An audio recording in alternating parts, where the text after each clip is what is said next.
যশোর বাজারের মধ্যে তুমি দোকান দাও, ব্যবসা করো, টাউনের মধ্যে সকাল 8টায় তুমি বেরিয়ে গেছো, অফিস করা লাগবে বিকাল 4টায়, তোমার অফিস বন্ধের পরে তুমি ওভার ডিউটি নিছো আর এক জায়গায়, এইভাবে সময়টারে পাস করিয়ে রাত 12টায় তুমি ঘরের মধ্যে ঢুকছো।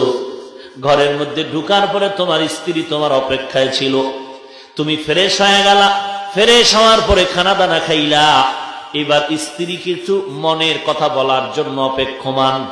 তুমি বিছানায় মাথাটা লাগাইয়া গজবের মোবাইল হাতে নিয়েছো, তোমার স্ত্রীর হক আদায়ের কোনো চিন্তা করলা না।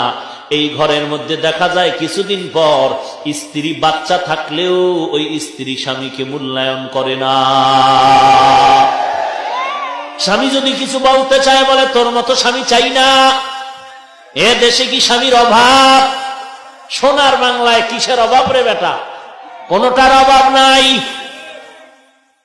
এরে নবীর উম্মতের দল, আজকে আমার পর্দার আড়ালের মা, আপনারাও স্বামীর খেদমতে সময়টারে কাজে লাগান।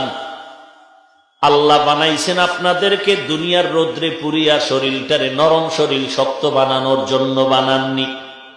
আপনি ঘরের মধ্যে আরামে থাকবেন, পর্দা রক্ষা করে কোথাও যাওয়ার হলে যাবেন, ইজ্জতের গ্যারান্টি থাকলে চাকরি করবেন, ইজ্জতের গ্যারান্টি যেখানে থাকবে সেখানে লেখাপড়া করবেন, ইজ্জতের গ্যারান্টি যেখানে থাকবে না ওখানে কোনো কাজ করা যাবে না।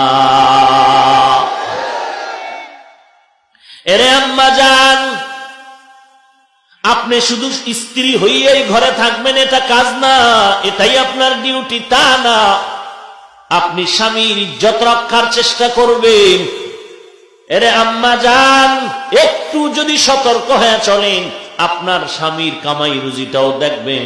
আপনার স্বামী চাকরি করে, বেতন পায় মাসে 20,000 টাকা, যদি দেখেন মাস শেষ 20,000 টাকার থেকে বেশি আসলো 10,000, আম্মা জান যদি জিজ্ঞেস করেন স্বামী আমার 10,000 টাকা বাড়তি আসলো কোথার থেকে, হিসাব না দেওয়া পর্যন্ত এই টাকা আমি হাতে নিব না।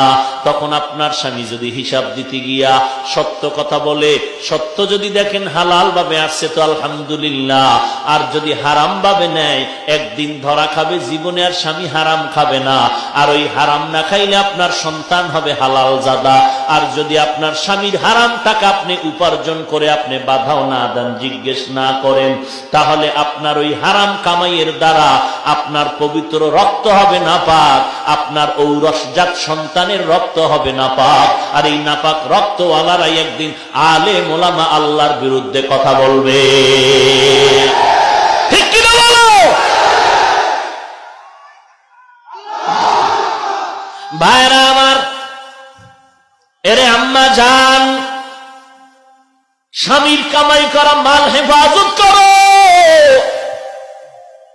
স্বামীর মাল হেফাজত করো মারে আম্মা, কারণ স্বামীর ভবিষ্যৎ তোমার। স্বামী যদি মরে যায়, স্ত্রী তোমার, বাড়ি তোমার, ঘর তোমার, সব।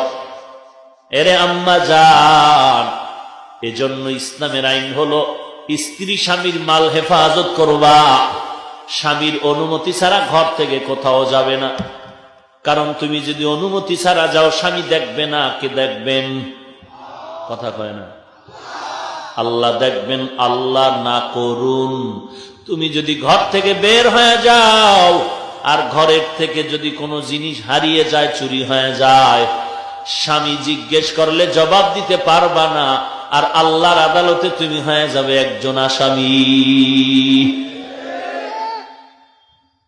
স্বামীর মাল হেফাজত করবে দূরের কথা, আম্মাজানদের মধ্যে এমনও আছে যে স্বামীর হালাল কামাই রুজি স্বামীর অজান্তে গুনাহের পথে ব্যয় করে, আছে না নাই? এজন্য শুধু স্ত্রী দায়ী না, স্বামীর দুর্বলতা আছে না নাই? ভাইরা আমার, আম্মা জান, সংসারটা সুন্দর করার জন্য সময় লাগাও। তোমার ঘরের খানা যোগাবে তোমার স্বামী, বরকত দিবেন আমার আল্লাহ। স্বামী দোকানে গেল, চাকরিতে গেল, মা ঘরের মধ্যে থেকে যেই সময়টা অবসর পাও, বসে বসে আল্লাহর কোরআন পড়ো, নামাজ পড়ো, আল্লাহর কাছে স্বামীর জন্য দোয়া করো। তুমি ডবল কামাই করবা আম্মা, তুমিও চাকরি করে 30,000, স্বামীর চাকরির 30,000 মনে করছো লাভ বেশি। ওরে আম্মা, তুমি পর্দা রক্ষা করে যদি নামাজ পড়ো, আল্লাহর কাছে কান্না করো, তোমার স্বামীর 30,000 টাকায় তোমার ডবল লাগবে না, তার থেকেও বেশি বরকত আল্লাহ দিয়া দিবে। স্বামী আর স্ত্রী ডবল ডবল কামাই কইরা ঘরের আলমিরা বোঝাই করে ফেলেছ।